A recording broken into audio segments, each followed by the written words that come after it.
Arsenal Football Club, one of the most historic and successful clubs in Europe, needed a new home. Arsenal's problem in the 1990s was that post the Taylor report on safety in sports grounds, their capacity had been cut from well over 50,000 down to 38,000, and that's despite the building of 2 new stands in the east and the west. And their corporate facilities were falling behind some of the other major clubs. So they wanted a new stadium with a greater capacity, up to 60,000, and the best corporate facilities possible. And as a club, they had a reputation for doing things properly. The Highbury ground was quite an iconic football ground, and they wanted a world-class stadium. To remain one of the acknowledged top 4 in the English Premiership, a significant increase in size was required, and the club were not just looking at increased revenue from ticket sales. A larger stadium could mean increasing sales across many different revenue streams. Well, we had a very open brief. The club hadn't really attempted anything like this before, so they weren't dictating any particular method of working or role or brief for us. And we formed a steering group with about 7 or 8 of the key people, consultants and clients involved with the job from pretty much the outset in March, April of 2000. And we managed that group, and that really was the springboard for how the project started. A major issue for the board of directors was to gain acceptance from the fans for a move from a much-loved home. This would be greatly helped by keeping Arsenal in North London. Not an easy task, finding enough land to host the footprint of a massive new stadium and the associated increase in traffic to and fro. Amazingly, the Arsenal directors managed to find a site only a few hundred yards from Highbury, but it was far from deserted. We very quickly realised that the project was broken into 3 fundamental parts: a new stadium, a relocation site at Loft Road where we would have to provide a lot of the facilities that were on the Ashburton Grove site, and then the final phase was Highbury Square. Ashburton Grove is roughly a triangle. To the west and the east are mainline railway lines, and to the south a small industrial estate. In the centre lay a council-owned recycling unit, and this would need to be resited at cost to the club, as would the acquiring of the industrial units. And the rest of the project included the very substantial relocations of the North London Waste Authority's waste transfer station, council's depot, their building maintenance department, and then there were a myriad of other occupiers on the site who all had to be relocated and their site purchased, or just a straight site purchase. And that actually became the major focus of the first 3 years of the project. The entirety of the site included land beyond the boundaries of the railway lines and beyond the Southern Road. And whilst this extra land could all be used, the stadium footprint would have to be within those boundaries. A key decision was taken to appoint a builder during the design process, not always the case in such projects, and a decision which in retrospect was fundamental to the outstanding success of the project. Well, we had a very interesting shortlisting. We started with about 6 companies who we thought might be capable of building the new stadium. Really at interview, 2 of 3 of those companies didn't really fit the bill. And then McAlpine were the most memorable, really. At interview, Rolf Christensen very much came across as somebody who wasn't in any way or shape concerned about the magnitude of the project, wasn't overwhelmed by the project, and was very confident, and even relished the deadline nature of building stadiums and having them open for the beginning of football seasons. An obvious but crucial design decision was choosing the distinctive shape of the stadium. A more conventional rectangular design was discounted, as it was too wasteful of much needed land, and in the end it came down to simple geometry, in that the elliptical shape fitted snugly into the triangular nature of the site, squeezing every inch from the available space. And we were all new to it, so we all sat down and discussed every part of it, what was required, and they had traveled around at stadiums all over Europe, perhaps the world, and they had an idea what they wanted. And we together, the Royal, we all worked very hard to what they wanted for us to get it on a piece of paper and get the engineering right, and that was a real challenge. And the time we spent, the 6 months pre-construction, without it, I think that we would have had a few problems, and we avoided problems. And basically the construction went like a clockwork, and we completed it within time, and even handed it over earlier, so it went well. To gain planning consent, the club would need to demonstrate that 60,000 fans could come and go to the ground with as little negative impact to the local community as possible, preferably using public transport. 2 massive bridges were designed on the east of the site spanning the railway line, taking fans to both underground and above ground stations.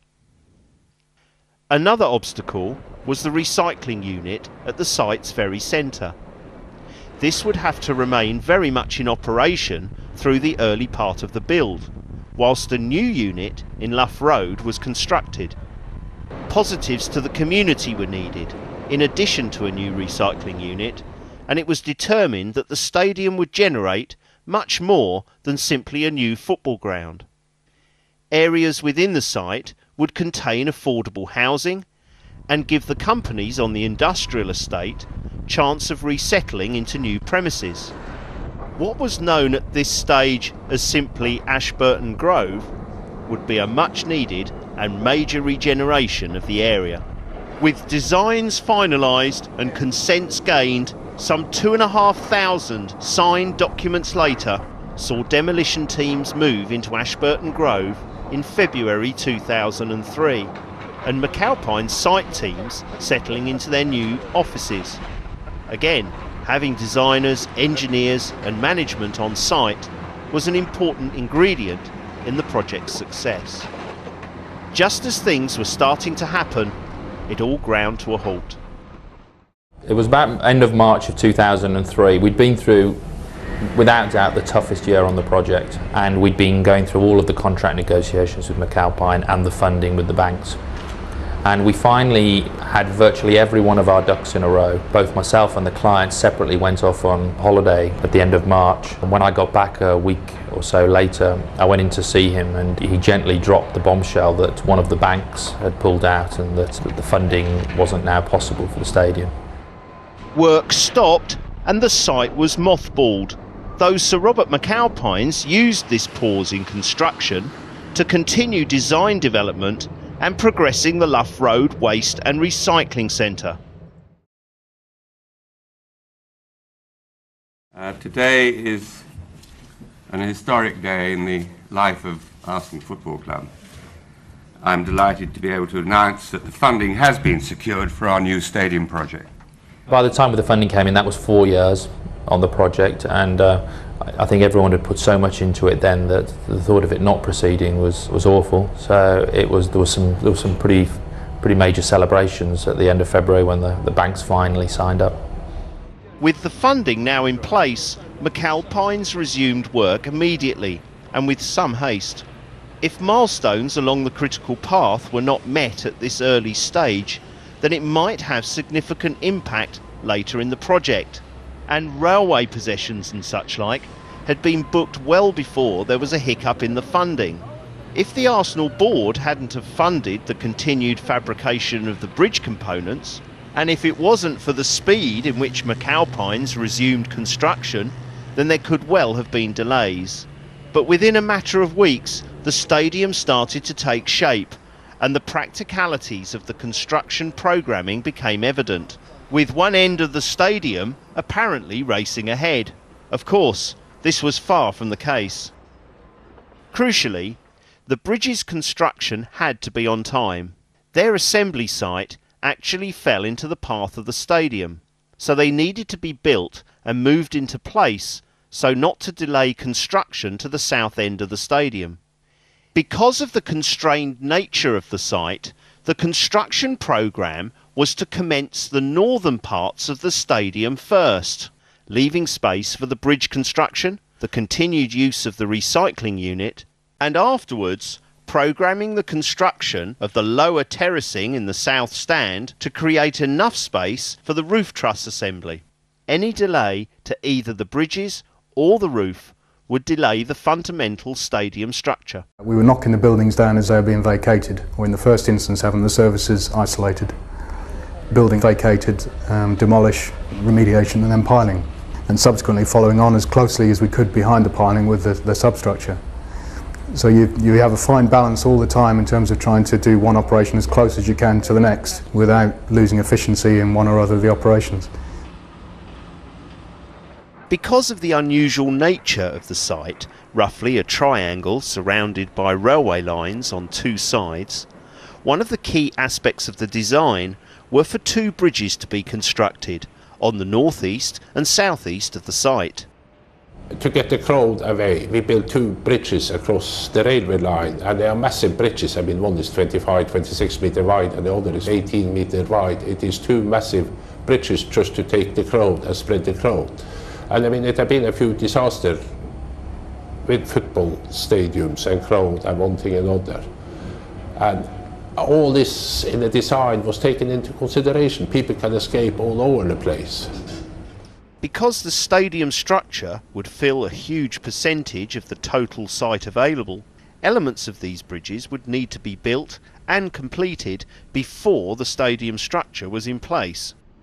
The other intricacy with the site was the extent of the works that we had to build on the site, which weren't necessarily related to the arena. And the two bridges are good examples of, they were assembled in the plan of the stadium and thereby occupied space that we needed to free up to build the stands. The South Bridge in particular sat in the middle of the southwest of the stadium and was built as a whole 100-metre section bridge and then slid across.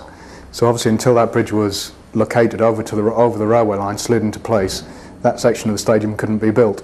The same went for the North Bridge up in the northeast corner, whereby elements of that were built on the site of the stadium and it needed to be positioned, and dependency there was with getting rail track possessions to install the bridge. So quite high levels of risk in terms of third-party approvals, and the consequence of not getting the bridge in place was that we had a critical path delay in the stadium. The North Bridge was the first to be completed and was built on site from pre-produced sections. The construction team always knew that their positioning on time would be critical to the completion date, and when the funding hiccup in 2003 took place, the good relationship between constructor and client proved crucial. And then you consider that we booked that possession 38 weeks prior with rail track. So that weekend it had to be ready, and to give an example how committed Arsenal were, that was on the critical path. And then the construction was stopped in April 2003 because they didn't get the funding, and obviously it was a long lead in for material. Arsenal, with their own money, funded the procurement, all the material, the steel, and also the fabrication. So when Emirates got the funding 1st of April, we were ready to go, and we managed to get it across in, I don't know, 16 hours, 15 hours in the middle of August. And that was a critical part because we couldn't construct the east stand. So that was an achievement, and everybody pulled together, and it worked out great. With roads and railway lines closed, the North Bridge was ready to be lifted. Built in two halves of 180 tonnes each section was eased into place by massive 750-tonne cranes over 2 weekend possessions. The second, the South Bridge, was a different animal. I mean, it is 100 meter long and weighed 1,000 tonnes. And we basically couldn't get a big enough crane across or to lift it. So we had to build it inside the stadium, inside the east stand, and we were then sliding it across. A Dutch specialist contractor oversaw this amazing technical operation. A heavily greased 1,000-ton bridge was gently but steadily dragged across Drayton Park Station with amazing precision. The bridge's completion and their moving away from the actual stadium structure allowed the southeastern section of the stadium to be commenced, and a major milestone on the critical path was completed on time. With the bridges in place and away from the stadium area, attention turned to the closing of the recycling unit. Away from the glare of publicity that Ashburton Grove was creating, across town in Lough Road, the landscape had changed, and the new recycling unit was completed and opened. Built in isolation, this would have been considered a major project in any local community, and was a tangible sign to the local population of the benefits the new stadium would bring. Now that demolition of the waste unit could commence, work could begin on the two southernmost cores, and the area that would become a world-class football pitch could be cleared and levelled. On the 22nd of October 2004, the Arsenal directors made another important announcement. Construction of our new stadium has progressed at a fantastic rate, thanks to the great work by our stadium constructors, Sir Robert McAlpine. With the opening of our stadium in the summer of 2006 quickly approaching, we're delighted today to be announcing a significant partnership which will lead us into this new chapter in the history of Arsenal. This relationship is for both a naming rights partner for the new stadium and also a club sponsorship agreement, representing the biggest ever financial sponsorship deal in English football. So it is my honour to announce the beginning of the partnership between Arsenal Football Club and Emirates. Ashburton Grove was now to be known as the Emirates Stadium. A major sponsorship deal had been signed, and any financial worries for the board started to seem a lifetime away. I mean, the other aspect of the stadium is that on the 7 hectares footprint, the stadium covered the whole area. It was no spare land left at all. And also then you consider that, I don't know, have 600 or 700 or 800 car parking spaces below. And that is helping everybody. And that is quite unusual that within a stadium you have the parking facilities. I mean, the stadium has a raised podium, so everything at ground level is either car parking, changing room, and kitchen and storeroom and maintenance room. But all that had to be squeezed into the footprint on this triangle we had at the stadium. The northern end of the stadium raced on ahead of the southern end, until both bridges and recycling units had moved. Then the southern cores could be built, but leaving out the southern prefabricated terracing units to allow space for the roof trusses to be swung into position. Only once the roof trusses were in position could the full stadium continue on to completion. The roof trusses had to be built in the same way as the bridges. Prefabricated components were shipped onto site, joined together in the future pitch area, and then hoisted into position and bolted together. The roof was a real challenge. I mean, history, we don't mention, stadium have had problems with the roof. And we obviously spent a lot of time together with Watson. And Watson is, as the engineering is very, very good, and they are tubular specialists, and we have used them previously. And we spent a lot of time with them and the structural engineer, Barra Happel. And we just went through how we are going to fabricate it, how we are going to erect it, and we simplified it, and it was decided originally we were going to lift it in one, this 220 meter long steel truss, 800 ton, but then we decided to lift it in 2.5 and prop it.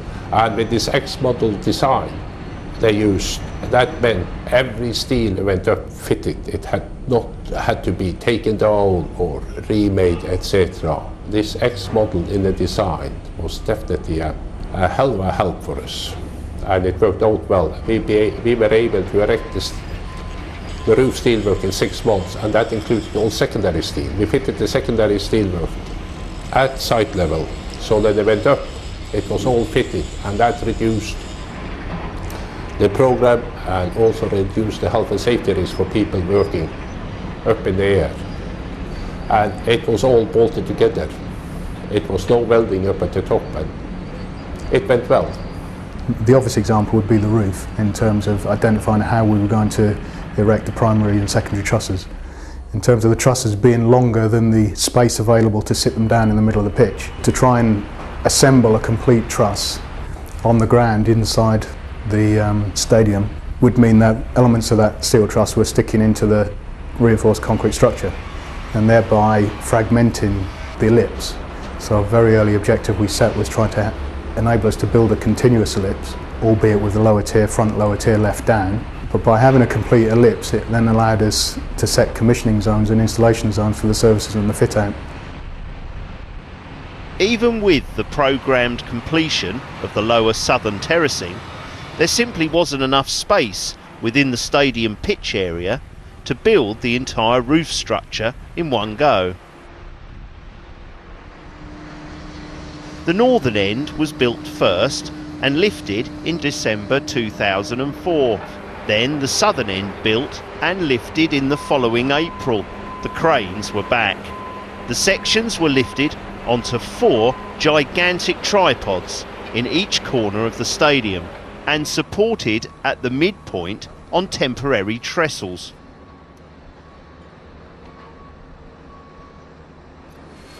The installation of the roof trusses freed up commencement of the lower terraces, and in particular in the west stand, where all the players change areas and referee change and so on, there were quite a lot of rooms beneath those lower terraces, and so they're with all the associated services and plumbing and showering and so on. It was critical to get out of the way to complete the frame. Finally, when all in place, Arsenal director Danny Fisman was lifted into position to place the ceremonial bolt joining the 2 roof halves together. With the roof trusses now in place, the future pitch was now clear and the race for completion was on. The inward sloping nature of the roof presented a number of challenges in terms of removing water from the internal perimeter and allowing sufficient sunlight onto the pitch, to prevent the problems that other stadiums had of reduced sunlight affecting their playing surfaces. The roof is all in one piece and moves around therefore with temperature and wind, and moves quite a lot. And therefore the glazing that fits between the roof and the top of the concrete stands and is glass in steel frames, has of course to articulate quite significantly in order to accommodate that movement. So it not only leans, but it leans inwards and outwards and sideward both ways. So getting that to go up looking as if it was right and have enough movement capability in it to accommodate what the movement that's going to hit when winter comes or summer comes, and we had some hot temperatures in the summer and some cold temperatures in the winter, was interesting. The stadium structure was now complete, and another key milestone, the attainment of full height, was celebrated with a traditional topping out ceremony on the 15th of August 2005. A team of Arsenal directors played a team of Sir Robert McAlpine management and other project partners in the first game of football to be played at the Emirates Stadium. The major structure was now complete, and the job of fitting out this enormous stadium was to begin. We've got 10 chillers with a capacity of about 5 megawatts of cooling capacity. We've got over 50 air handling units. We've got about 40 catering establishments, whether it be kitchens, one large kitchen, a central processing unit, with about 16 kitchens and a 20-odd catering establishments. So it's quite a large distribution system. When the stadium was designed, and with the initial funding concerns, the interior of the stadium was designed as a basic fit. Piping in toilets would be exposed and blockwork would be more visible. As more investors came on board, and with the Emirates sponsorship sealed, An upgrade in the fittings and fixtures was now possible. Then came a new challenge with the catering. And then the catering man pulled out. It was a problem. They didn't have anyone to fit out the kitchen and the concession. And they came in and said, what can you do? And together, or we did, fitted out the kitchen and the concession. Over the course of the stadium build, over 300 changes were made to the original design. It's a testament to the relationship between client and constructor that most were agreed on a handshake and all were achieved within the agreed contract price. In the contract, they said that we want same quality pitch what they have at Highbury. Okay, Highbury is known to have had the best pitch in the Premier Division. The original design of the pitch had a set of sight lines which, under UEFA conditions, who have a bigger advertising board, you lost sight lines on certain groups of seats, and it had been laid out by the designers that this occurred. But as the job progressed, we worked on trying to change the pitch levels to optimise sight lines relative to advertising boards. And as far as the advertising boards were concerned, they introduced the electronic boards as a fairly late change, which all has in trenches around the edge of the pitch, fairly significant amount of servicing associated with them. So even the pitch was subject to change and development, and again monopolised the level of achievement that there was in hitting dates. We never fell behind programmes, so there was opportunity to carry out additional works, develop the design and improve it. The pitch at this moment, after they've played 20 odd games, is in fantastic condition according to the Arsenal board. The top two sides in the Premiership going directly to the group stage of the Champions League, Arsenal were lagging behind the top two.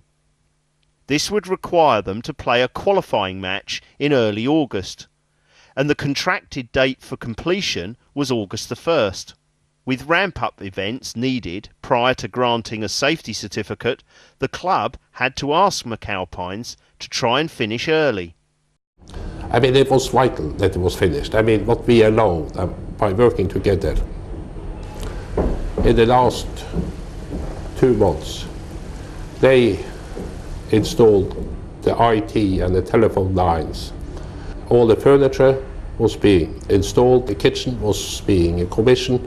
We did our commissioning and snagging and de-snagging, and suddenly we expected to have 400 or 500 people on site for the last month. It was 1,500 people on site. And on top of that, training was going on with all the stewards. I mean, Arsenal has about 1,000 stewards, and that was going on at the same time. And then it was this catering people also trained the 300 or 400 people, and that was all in the last few weeks. So last 6 to 8 weeks was a little bit hectic, but everybody kept calm and worked together. And I think if we haven't had a good team spirit and a good trust between ourselves, it could have been 2 or 3 months delay. And basically we allowed them prior to practical completion to go in to do the training, to do their commissioning. And the reason for that, we were all in the same boat and had one object, that was to complete it on time or earlier. In the climate of delays to the new Wembley project, the Emirates team set a completion date in July and a first match of the 15th of July. It was to be Dennis Bergkamp's testimonial, Arsenal versus Ajax. 7 days or 10 days after we got PC, they had 50,000 people in the stadium and played the testimonial for Bergkamp. And everything worked satisfactory, getting people, spectators in and out, the IT, etc. And it was what the Arsenal directors said afterwards. It's unbelievable. We have had 54,000 in and no snags at all. Seeing what 60,000 people look like, it's quite something to plan for 60,000 people, but realizing that there's between 600 and 1,000 trains on the tube. When you actually see them on the first day that you've got 60,000 people in the stadium, you suddenly realize it's a whole new ball game. But for me, to see 54,000 people in, and it worked. It was the acid test, and I think that's what I would never forget. I think it was a model project in terms of it was a It was a fast project which we completed on time. We obviously completed it within budget, both of which are huge ticks in the box for any potential client, and they're not easy things to deliver. My primary memory is coming over the South Bridge with my wife and 2 sons to the Bergkamp testimonial. That's the thing that will stick with me in terms of a lasting memory, I think, because it's sort of in my mind. It was probably the first time it really dawned on me when everybody coming into the stadium just what it was. So that'd be my abiding memory.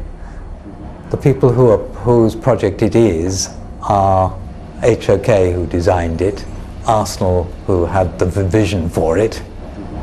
What I did was help to make it work. In my eyes, it's a model, and I think for McAlpine it's a model project, that we managed to build something what the team, except HOK Sport, has not done before, and we did it. And again, it's a lesson there. If you apply simple engineering knowledge, you can do a lot.